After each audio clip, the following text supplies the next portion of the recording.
네, 2022년 5월 14일 이정훈입니다. 윤석열 대통령이 제 방송을 봐줄까요? 윤석열 대통령 측근에 있는 분들이 제 방송을 볼까요? 저는 안 볼 거라고 확신합니다. 그래서 좀 이번에는 좀 봐주십사 하는 의도로 좀 자극적인 제목을 달았습니다. 윤석열 대통령은 호구되지 말라. 좀 심한 제목인가요? 꼭 이 얘기를 하고 싶습니다. 지난달이죠. 북한에서 김정은이 건보를 낼 만한 뭔가 사건이 터졌습니다.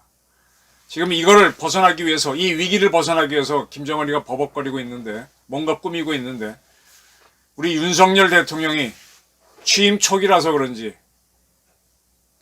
북한에 말려들고 있는 것 같습니다. 호구되지 말기를 원하는 입장에서 최근에 있었던 북한 사건을 정리하도록 하겠습니다. 오늘입니다. 오늘 새벽 김정은이가 당 중앙위원회 본부청사에서 마스크를 쓴 채 정치국 협의회를 열었습니다. 이거는 조선중앙방송, 우리 얘기하면 KBS 같은 북한 방송에 보도한 데 나온 겁니다. 이 협의회에서 북한의 국가비상방역사령부가 코로나19 상황에 대해 보고를 합니다. 어제 하루 13일이죠. 새로 발현한 발열 환자는 17만 4,440여 명, 사망자는 21명이다. 이게 무슨 얘기인가 하면은 지난 12일에는 유혈자, 열이 나는 사람, 발열자가 1만 8천 명이라고 그랬는데 13일인 한 하루 만에 17만으로 늘었어요. 17만 4천 명. 10배. 뭐가 이상하죠? 사망자도 당연히 늘었다고 보고했고요.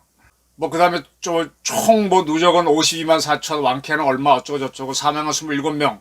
네, 전날까지는 6명이라고 그랬는데 13일에는 그래서 27명이 사망자라고 보고를 했습니다. 북한이 다급하다는 얘기겠죠.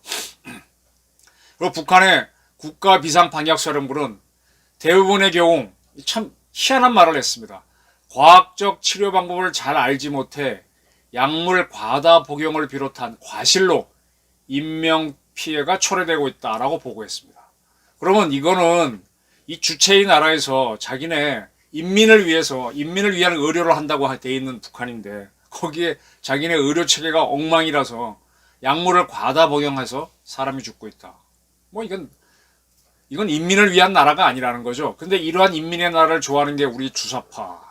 그런 자들이 어디에 많다? 민주당이 많다. 그런데 어떻게 한다? 대한민국을 마구 흔들고 있다. 이렇게 했습니다.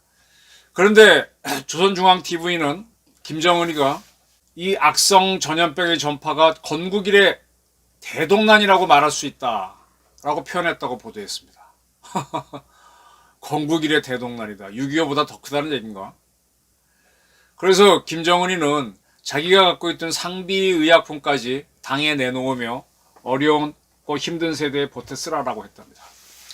이렇게 이런 것들 조선중앙방송, 이거는 북한 전 주민이 볼 수 있는 겁니다. 이렇게 북한 주민들이 알게 했습니다. 노동신문도 물론 다 보도했습니다. 이런 보도가 나오자 국내 일부 언론에서 하긴 했지만 기자들이 이런 발상을 해서 취재할 수 있습니다. 이런 보도가 있습니다. 잘못하면 초토화, 북한 코로나 대유행이 불안한 2가지 이유 해서 쭉 나오는데 뭔가 하면은 우리 국내의 다양한 의료계 분들을 만나서 북한에는 사망자가 많이 생길 것으로 보인다. 북한 인구 절반이 확진될 경우 사망자는 10만 명이 넘을 수도 있다. 그리고 북한은 지금까지 코로나가 발생하지 않았고 덜 발생했고 그리고 스스로 백신을 맞지 않았잖아요. 나쁜 국가에도 제공해주는 코백스 백신까지도 거부했기 때문에 백신이 전혀 안 들어갔기 때문에 코로나가 퍼지면은 우리는 오미크론 같은 경우는 우리는 백신도 맞고 해서 별거 아니지만 이들은 위험하다는 겁니다. 그래서 절반 이상 감염자가 나오면은 10만 명 이상이 숨질 수도 있다. 이런 것들을 대한민국의 의료진들이 얘기합니다. 그리고 또 하는 얘기가 백신을 적게 맞은 지역에서는 변이가 많이 발생했다. 오미크론도 백신이 많이 공급한 데는 남아공에서 발생했다. 이런 얘기를 하면서 북한에서 이번에 코로나가 대유행하면 새로운 변이가 나올 수 있다. 이런 보도들이 나옵니다. 전문가들의 얘기인데 이런 보도가 쭉 나오면은 그 다음 여론은 뭐냐? 대한민국 지금 백신 남아돌죠. 북한에 지원하라는 얘기 나옵니다. 아닌 게 아니라 우리 윤석열 당선인은 북한에 제공하겠다는 뜻을 슬쩍 피력한 적이 있습니다. 다시 북한 얘기로 돌아가겠습니다. 아까 조선중앙방송이 김정은을 등장시켜서 북한 주민들이 보는 방송인데 심각하다라고 다 알렸습니다. 북한 노동신문은 뭘까지 보도했느냐. 이 치료법이 어떻게 하라는까지 보도했습니다. 5월 14일자에 뭐라 그랬는가 하면 무엇보다 섭생을 잘 지키는 것이 중요하다. 충분한 안정을 하고 물을 많이 마시고 소화되기 쉽고 영양가 높은 음식을 먹어라. 산유나 요구르트를 또 비타민 많이 들어가는 음식을 먹어라. 산유는 아마 산유가 저거지 신우유니까 뭐 요구르트죠 뭐 결국. 그거 많이 먹으라는 얘기입니다. 그 다음에 경증 환자들에 대해서는 뭐 약물 선택과 치료를 약물을 써야 되는데 페니실린, 아목시실린, 에리트로미친 등등을 거론했습니다. 이거 북한에 이런 약이 있겠어요? 국제사회에서 이런 약 달라는 얘기지. 그 다음에 중증 환자는 의료 일꾼 지시에 의해서 산소요법, 순환부전에 의한 대책, 스테로이드 제제 등의 치료를 해야 된다고 이런 치료법을 상세히 보도했습니다. 조선중앙TV하고 노동신문이 북한 주민들이 어렵다는 걸 북한 주민이 알 수 있도록 상세히 보도했습니다. 왜 이렇다고 보십니까? 일반적으로 모든 국가에서 나오는 보도의 패턴을 보게 되면 먼저 그 나라 상황에서 뭔가 일이 생깁니다. 그게 그 나라 국내에서 보도가 되면 그거를 외부로 알리게 되죠. 그죠? 우리나라에서 무슨 사건이 생겼을 때 막 돌아가다가 국내 언론에 보도가 되다가 그게 이제 외부로 알려지게 되는 거죠. 이게 본표적인 패턴입니다. 독재 국가에서는 자국 내에서 일어나는 사건들을 억누릅니다. 그러다 그게 막 국내에서 돌다가 삐져나가면서 외국에 알려지거든요. 근데 북한은 거꾸로 하고 있습니다. 무슨 얘기냐? 바로 5월 12일 북한이 뭔 짓을 했는가 하면은 조선중앙통신이라고 제가 바로 어제 보도했습니다. 말려들지 말라. 윤석열 정부요.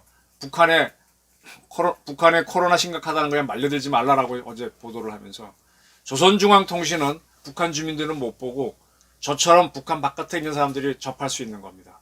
그 방송을 통해서 북한이 상황이 심각하다는 걸 처음 알렸습니다.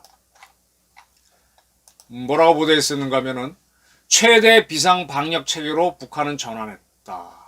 그리고 격리자가 18만을 넘었고 사망자 6명이 발생했다.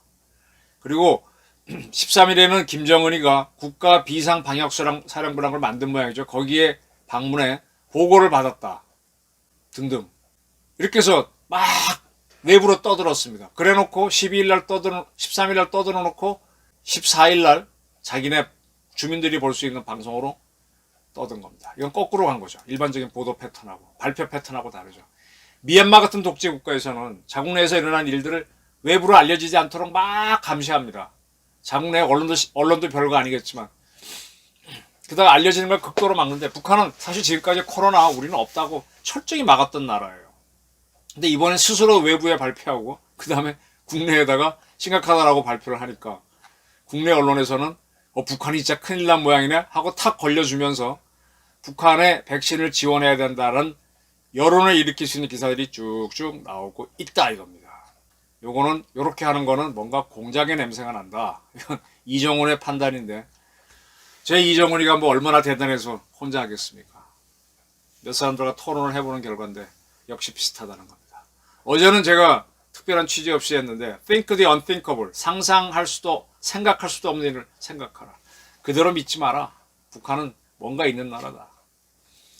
자, 다시 시간을 돌려보겠습니다. 지난 4월 1일 서욱 국방부 장관, 저는 이 친구를 굉장히 많이 비판해 왔었습니다. 어떻게 주사파가 드글드글거리는 문재인 정권에 그렇게 딸랑이처럼 지내느냐. 그리고 누구야? 고려대학교 학생회장 출신으로 통일부 장관 했던, 갑자기 생각이 안 나네. 그런 진짜 수사파 그 친구를 우리 B1, B2 벙커인가 수도방위 사령부가 있는 남태령에 데려가서 그 지하 벙커를 보여줍니까? 그런 사람이 서욱이잖아요. 이런 서욱 씨가 지난 3월 9일 대통령 선거에서 윤석열 당선인이 당선되니까 후보가 당선되니까 180도 다른 모습을 보였었습니다.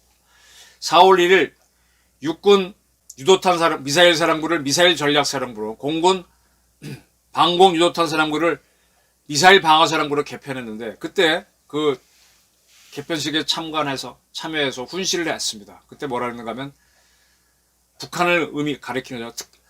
미사일 발사 징후가 명확할 경우에는 발사 원점과 지원 시설을 정밀 타격할 수 있는 능력과 태세도 갖추고 있다 라고 했습니다. 비로소 군인다운 발언을 한 거고 정식으로 제대로 된 이야기를 한 거죠. 이거는 박근혜 정부 시절 때 북한이 핵미사일을 계속 개발해서 위협을 가하면 우리가 삼축 체계를 만들겠다고 했었죠. 이건 제가 누차 강조했던, 첫 번째는 킬체인으로 때리고, 그리고 살아서 오는 놈이 있으면 KAMD로 맞고, 그 다음에 총화력으로 KMPR을 가한다.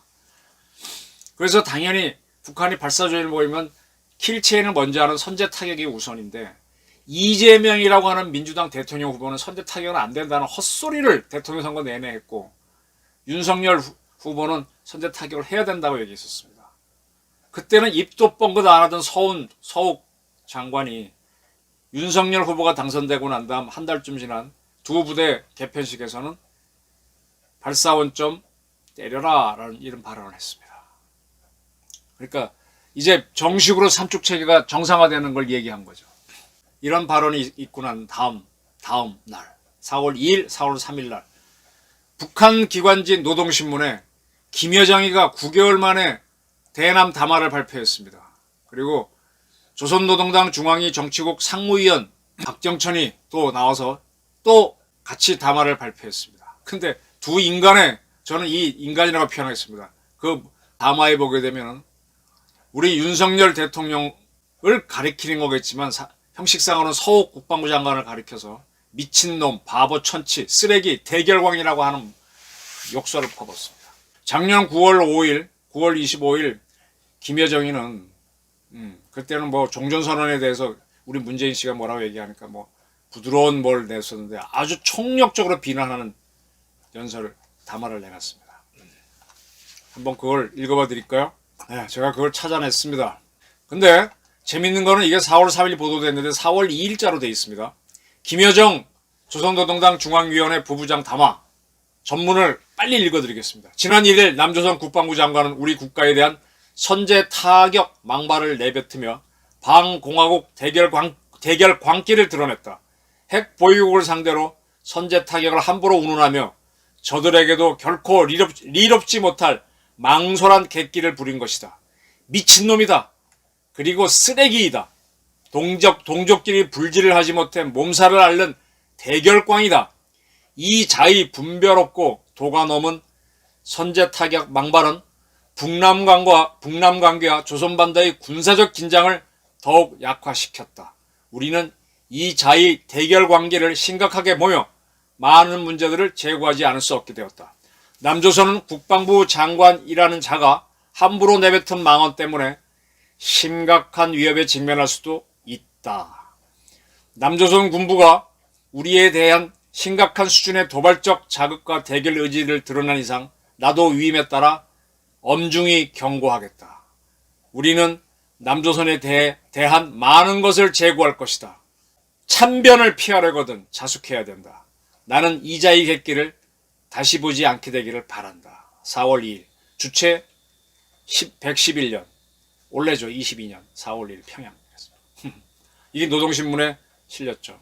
박정천 비서는 뭐라고, 이것도 빠르게 읽어드릴게요. 남조선 군부의 반공화국 대결 관계에 대하여 우리 인민과 군대가 반드시 알아야 하겠기에 나는 이 담화를 공개한다. 이 박정천의 아까 저 김여정이 거는 서욱 장관을 향한 남조선용이고 박정천 담화는 북한 주민을 향한 겁니다. 남조선 국방부 장관 서욱이 지난 1일 육군 미사일 전략사령부 개편식이라는 자리에 나서서 위험한 망발을 쏟아냈다. 남조선 국방부 장관은 이 자리에서 남조선군이 사거리와 정확도, 위력이 대폭 향상된 다량, 다종의 미사일을 보유하고 있다고 허세를 부리면서 우리의 미사일 발사 징후라는 것을 거론해 들며 발사 원점과 지휘, 지원 시설을 선제적으로 정밀 타격할 능력과 태세에 있다고 망언을 늘어놓았다. 서욱은 또한 저들이 앞으로도 적을 압도할 수 있는 장거리, 초정밀, 고위력, 다양한 탄도 미사일을 지속 개발해 나갈 것이라며 우리를 적으로 지칭하며 군사적 대결 의지를 숨김없이 드러냈다. 핵 보유국에 대한 선제 타격을 운운하는 것이 미친놈인가 천치 바보인가. 대결 의식에 환장한 미친 자이다. 지금 조선반도는 정전 상태에 있다. 정전 상태에 이 표현이 되게 웃겨요. 지들이 분리하면 정전 상태에 있다 그래. 더욱이 첨예한 군사적 긴장이 지속되고 있는 현 상황에서 사소한 오판과 상대를 자극하는 불순한 언동도 위험천만한 충돌로 전면 전쟁의 불씨로 될 수 있다는 것은 누구나 다 알고 있는 사실이다. 이러한 환경과 지금의 정세 속에서 그 다음 쭉 건너뛰겠습니다. 길어가지고 선제 타격과 같은 위험한 군사적 행동을 감행한다면 우리 군대는 가차없이 군사적 강력을 서울의 주요 표적들과 남조선군을 괴멸시키는 데 총집격할 것이다. 어쩌고 저쩌고 4월 1일 평양. 이렇게 센 게 발표가 됐는데 이게 왜 이렇게 나왔겠습니까? 서욱이란 사람은 문재인 대통령한테 충성을 한 사람이고 이때는 문재인 씨가 대통령으로 있던 시점입니다. 윤석열 씨가 계속 문재인 대통령하고 티격태격하던 시점이죠. 때문에 이렇게 강력한 이 담화는 도하 언론에 크게 보도가 안 됐어요. 일부만 보도가 됐습니다. 참 이상하잖아요.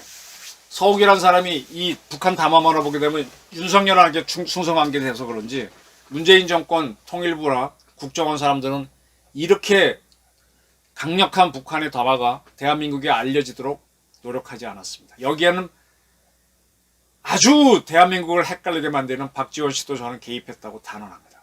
이건 뭐냐?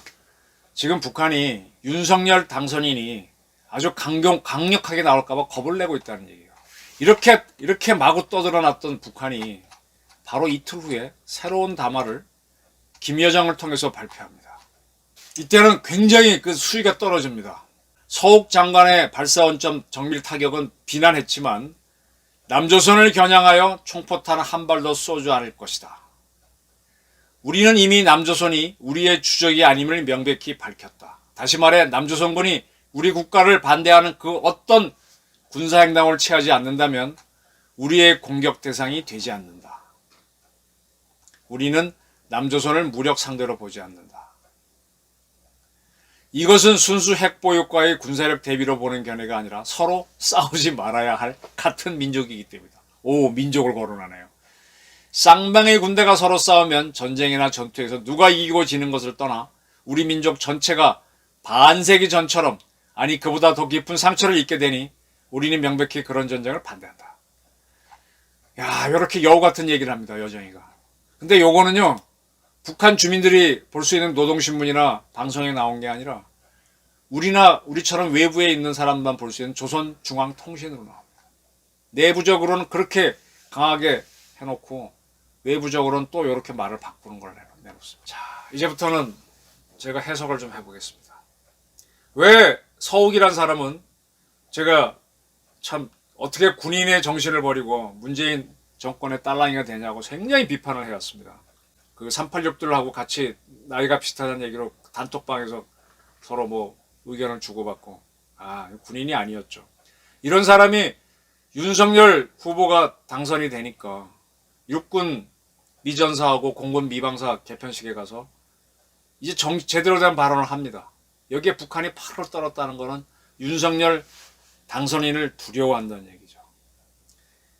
그러다가 뭔가 톤을 다운시킵니다. 그리고 야, 우리 같은 민족인데 이럴 수 있어 하고 뭔가 설득하는 쪽으로 나옵니다. 여정이가. 이 모든 발표는 김정은의 위임을 받아라고 했으니 이건 김정은 생각입니다. 그럼 김정은이가 왜 이렇게 했을까? 기본적으로 그가 큰소리 빵빵 치지만 겁쟁이라는 사실 가능성이 높고요. 두 번째로 이때 북한에 뭔가 터졌습니다. 지금 와서 유추해 보니까 지금 5월 10일부터 북한에서 떠들었으니까 이때 코로나가 터졌구나. 그럼 코로나가 어떻게 터졌겠느냐? 북한은 지금 대북 제재 때문에 여러 가지 문제가 있죠.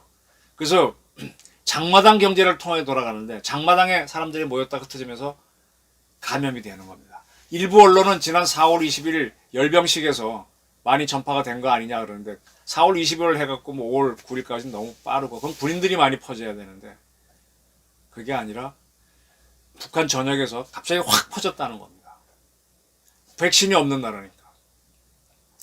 그리고 지금 중국이 자기 스스로가 지금 위태로워갖고 하계 유니버시아드 대회 아시안 게임을 무기 연기했어요. 그런 것도 영향을 끼쳤을 겁니다. 그럼 북한에서 코로나가 확산이 되면 거기는 면역이 약한 사람들이 많을 테니까 이게 정부를 규탄하는 밀란이 될 수 있겠죠. 그게 두려워서 두 가지를 했다고 봅니다. 하나는 핵실험이나 미사일 도발을 계속해서 우리가 대응하게 되면 긴장을 높여갖고 내부 불만을 누르는 방법이 있죠. 두 번째는 그걸 처음에 하려고 했던 것 같아요. 그래서 한번 붙자라는 쪽으로 갈려다가 아씨 이거 심각하니까 톤 다운 시켰다가 시간을 끌었다가 이번에 우리 지금 상당히 다급하다라고 띄우면 분명히 윤석열 정부에도 지난 정부 영향을 받아갖고 북한을 도와주자는 사람들이 버글버글합니다. 보수파 쪽에도 버글버글합니다. 아주 그건 순진하게 믿어줘요. 그럼 북한은 대한민국에 언제 내가 백신 달라 그랬어. 똑같아요. 우리 저 문재인 대통령 속여먹을 때도 2018년 담화에서 뭐 우리 유화적으로 가겠다 했더니 문재인 씨가 그냥 털썩 달라붙어갖고 그러니까 여정인 보내갖고 쫙 한 몇 년 잘 데리고 놀았잖아요. 이렇게 하는 거죠. 또 이렇게 죽는 소리를 하게 되면 자 지금 제일 아쉬운 나라가 누굽니까? 러시아죠. 러시아는 우크라이나한테 지금 엄청 깨지고 있어요. 들어갔다가. 근데 지금 북한에서 용병 러시아 군인들은 안 싸우려고 그러니까 북한 젊은이들을 좀 데려가서 용병으로 쓰고 싶겠죠. 북한 사람 팔아먹어서 돈 벌고 싶겠죠. 그리고 스푸트니크 백신 받을 수 있겠지. 그리고 러시아가 지금 기름을 수출 못하는데 그거 받으면 되지. 북한은 한 50만 톤 정도의 석유류는 수입할 수 있도록 대북 제재로 인정받고 있습니다. 근데 50만 톤이 얼마나 많은가 하면요. 과거에도 그렇고 지금도 그렇고 50만 톤 석유 주면요. 북한은 그걸 한 달 소비량인데 담아놓을 데가 없어요. 그렇게 많은 양입니다. 대북 제재가 허용해 준 게 그만큼인데 어쨌든 러시아는 그걸 줄 수가 있죠. 어차피 지금 석유 수출 못하니까. 그리고 지금 러시아는 이스칸데르 미사일 부품이 부족한데 북한이 이스칸데르에서 생산하니까 그거 받아와서 쏠 수도 있고 서로 할 수가 있다는 겁니다. 중국도 지금 어떤 북한이 이제 흔들리면은 북한이 우리한테 먹히거나 미국에 먹히게 되면 불안하잖아요. 그러니까 백신을 자기네 그 지노라고 하는 백신을 제공할 수 있죠.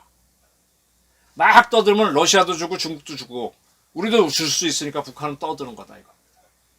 그게 하는 꼼수다 이거죠. 그리고 북한 주민들을 일단은 이 밀란을 막아야 되니까 백신을 어떻게 하든 도입하고 여의치 않으면 중국처럼 상하이 봉쇄하듯이 봉쇄해갖고 남한하고 다시 대기를 구도로 갈 겁니다. 여기서부터 윤석열 정부의 고민이 나오죠. 우리는 지원 안 하는데 중국과 러시아가 제공해서 북한이 윤석열 정부는 맹비난하면 그것도 상당히 곤란하고 또 지원했다가 북한에 말리면 아까 제목에서 말한 대로 호구가 됩니다.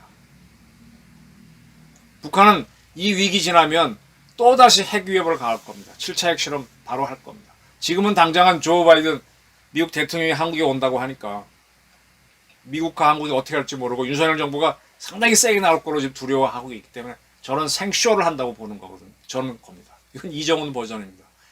저와 생각이 다른 분들이 있거나 또는 우리 국정원이나 경찰 대공파트에서 오래 한 사람들하고 좀 토론 좀 해보고 싶어요. 당신들은 어떻게 애널라이징 하는지 그리고 진짜 바른 말 할 의사가 있는지 정부서 친구들도 좋고 지금 이게 윤석열 정부의 안보 전문가들이 쭉 보게 되면 한미 관계 중심, 외교 중심, 학자 중심이라서 저는 상당히 좀 위태롭게 봅니다. 실무자들이 들어가야 돼요. 왜 4월 달에 저렇게 막 심각한 이상한 담화를 내놨는데 그 시절에 북한이 지금 보니까 코로나가 창궐해서 못 막았고 지금은 와서 갑자기 저러고 나오느냐. 이거는 윤석열 이용해 먹기. 그래서 윤석열 그래 한번 강력한 걸 처음엔 겁먹었다가 가만히 보니까 이거 이용해 먹을 것 같기도 하니까 이런 생쇼를 하는 걸 수도 있습니다. 어차피 이거저것도 안 되니까 여기에 말려들지 말라는 거예요. 저는 제 방송을 통해서 우리가 통일할 수 있는 방법으로 우리는 백신을 다 맞고 북한의 코로나가 창궐할 때 대한민국 군대가 북진하면 통일할 수 있다. 아주 쉬운 버전으로 설명한 적이 있습니다. 어쩌면 지금 그 찬스가 오는 건지도 모릅니다. 물론 북한은 국제적 기를 통해서 러시아나 중국 백신을 구할 수 있겠지만 스푸트니크나 중국의 지노 백신은 물 백신입니다. 대한민국에서 저는 아스트라제네카 2번 맞았는데 아제 백신은 물 백신이라 그랬죠.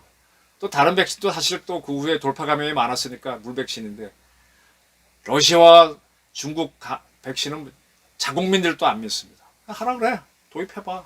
그리고 우리가 쓱 올라가면 어떻게 하냐는 게 저희 아이디어였습니다. 이 절호의 기회가 왔는데 선뜻 윤석열 정부에서는 북한이 심각하다. 통일부를 통해서 북한과 대화해서 제공할 수 있다는 뉘앙스를 풍겼습니다. 이러면 우리가 덫에 걸리죠. 자, 북한이 뭐라고 달라고 할 때까지 버틴다든지 너네 핵 포기해. 핵 폐기해. 징겨 보여. 그 다음에 뭐 지난번 우리 해양수산부 공무원 피살한 것에 대해서 정식으로 사과해. 그때 사입이 박지원 씨랑 어쩌고 저쩌고 통지민 보내온 거 그런 거 말고 제대로 사과해. 그리고 그때 사람 죽인 놈 처벌해. 우리한테 넘겨. 이렇게라도 해야 되죠. 좋은 기회인데 윤석열 대통령께서 이걸 놓칠 것 같습니다. 지금 하는 걸 보니까. 그래서 윤석열 대통령 호구되지 말아라. 4월 김정은이 겁먹을 사건이 북한에서 뭔가 터졌다.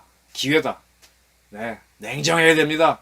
상대가 휘청할 때 아주 다부지게 물고 늘어져야 됩니다. 지금 취임 초기라서 윤 당선인은 뭐 강남 백화점 가서 신발도 사시고 뭐 술도 드시고 하는 거 좋습니다. 좋지만 검찰도 잘 보셔야 되지만 검찰 이상으로 잘 보셔야 되는 게 안보입니다. 지금 윤 대통령 주변에 모여있는 안보 전문가들은 윤석열 당선인과 어릴 때부터 같이 동고동락한 사람이 아니에요. 검찰 사람들은 그런 인맥일 수 있어요. 김성한 수석 실장 같은 경우는 국민학교 동창회라는 게 있지만 오랫동안 같이 지내온 사이가 아니기 때문에 교감도가 늦습니다. 안보가 더 중요한데 늦습니다. 검수완박 민주당 법안에 대해서는 여러 가지 방안으로 대처할 수 있을까? 본인이 할 수 있는데 안보는 아직 보니까 경계하는 모습 이런 거 보니까 아직은 아니신 걸로 보이는데 빨리 국정원 애널리스트들하고 지금 뭐 여유 잡지 마시고 한번 실무자들하고 정보사나 우리 경찰 대공팀들 불러갖고 한번 토의 한번 해보시죠. 난상토의 술 한번 들어가면서 해보십시오. 빨리 파악하시기 바랍니다. 제 판단이 틀릴 수도 있지만 한번 해보십시오. Think the unthinkable. 북한에 호구되지 말라. 오늘의 주제였습니다. 감사합니다.